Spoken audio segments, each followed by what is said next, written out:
का स्वागत है, किंतु जो तुम चाहती हो वो नहीं हो सकता है। आप दोनों अपने अपने पुत्रों को ले लो पहले गोद में, फिर हम नामकरण करेंगे। महाराज यशोदा मैया लज्जित हो जाती हैं। दोनों आपस में अपने अपने पुत्रों को लेकर के बाबा से क्षमा मांगती हैं। बाबा पहले का नामकरण करते हैं। यह जो रोहिणी पुत्र है, आख्यस्ते राम बलवंते, जो रोहिणी का पुत्र है यह अपने सुहृदजनों को बहुत ही सुख प्रदान करेगा, इसलिए इसका नाम राम होगा।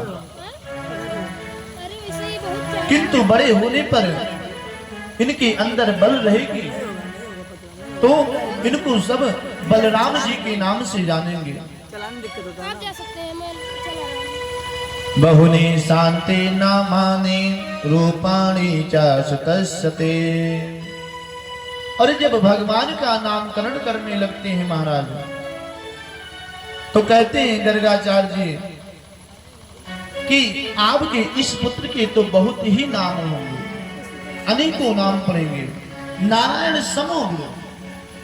महाराज इनके अंदर नारायण के समान गुण रहेंगे।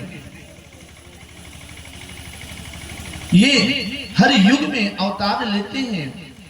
इनका नाम होगा कृष्ण,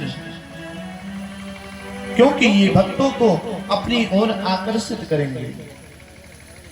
कालेन प्रजंत्रे गोकिलो राम केशवो जयन्तोभ्यं चापाले रिंगमाणोदजस्तयो।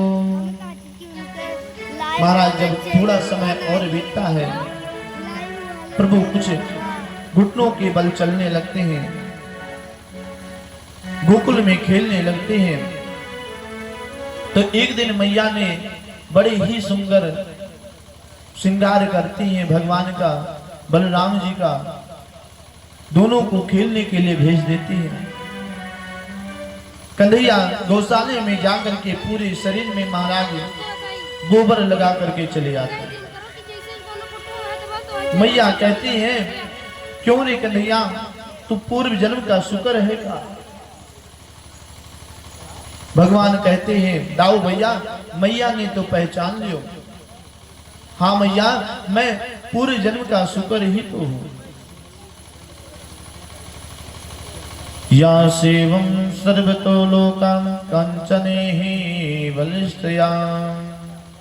एक दिन भगवान जब कुछ और बड़े होते हैं तो ग्वाल बालों से कहते हैं चलो आज कुछ नया खेल खिलाओ। क्या? गोपियों का मनोरथ पूर्ण करने के लिए भगवान माखन चोरी लीला करते हैं। जब भगवान कुछ दिन आते नहीं है तो गोपियां सब उदाहरण देने के बहाने से भगवान का दर्शन करने के लिए वतासामंच कुचिंते समय गोपम यस्या सीतम स्वादते पयकल्पिते यस्तयोगम कंसया। गोपियां कहती हैं मैया, तेरा ये लाला आज समय ही जाकर के बछड़ों को खोल देता है। मैया कहती है तो प्यार से समझा दिया कर, कह दिया कर लाला बछड़े खोलने के समय आया कर, गोधेली बेला में आया कर। गोपियां कहती है मैया, मैंने इससे यही कहा तो इसने कहा मैं कोई तेरा नौकर हूं जो तेरे हाथ से काम करूं।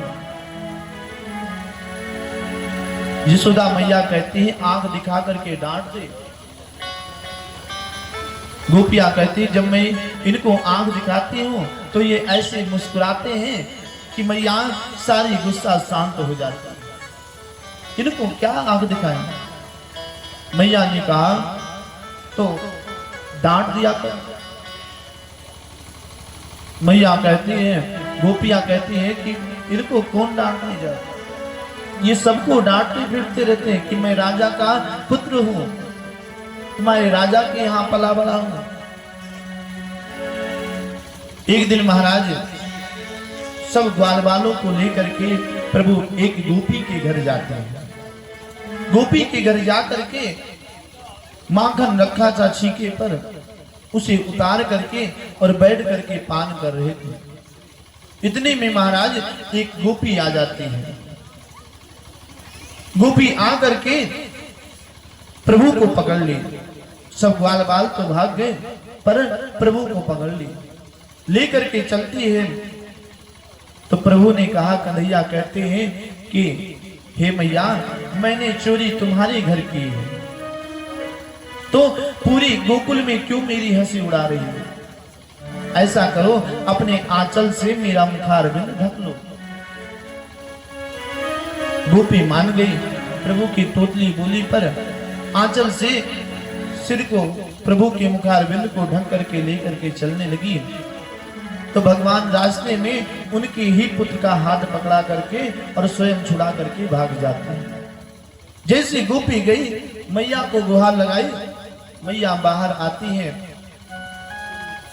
मैया से कहती है कि ले मैया देख, तू नहीं मानती है कि ये तेरे घर माखन चोरी करने क्यों जाएंगे? मेरे यहाँ 1 लाख गैया है, इतना माखन दही दूध इत्यादि है, तो तेरे घर क्यों जाएंगे? तो आज मैं स्वयं पकड़ करके लाई हूं। मैया ने कहा ठीक है, पहले मुखारबिंद को दिखा।